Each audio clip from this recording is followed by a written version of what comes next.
2026 தேர்தலுக்கு யார் வந்தால் நல்லா இருக்கும் எதிர்பார்க்குறீங்க? அனைத்து இந்திய அண்ணா திராவிட முன்னேற்ற தேசிய ஜனநாயக கூட்டணியிலான எடப்பாடியார் ஐயா அவர்களுடைய பொற்கால ஆட்சி தான் மீண்டும் அமையும். அதுக்கு என்ன காரணம் என்றால், இந்த திராவிட மாடல் அரசில் சின்ன குழந்தைகள் முதல் பெரிய வயதான மூதாட்டி வரை பாதுகாப்பில்லை. கள்ளச்சாராயம், கஞ்சா, இது போல மது அதிகம் தமிழ்நாட்டில் புழக்கத்தில் இருக்குது.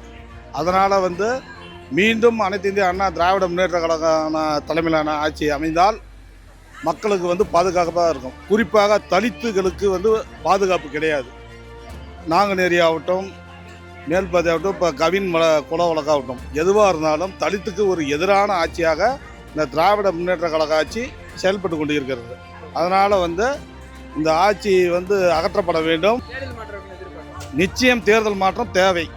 நல்லாட்சினா எடப்பாடியார் தான். வாக்களிப்பீர் இரட்டை இலைக்கே.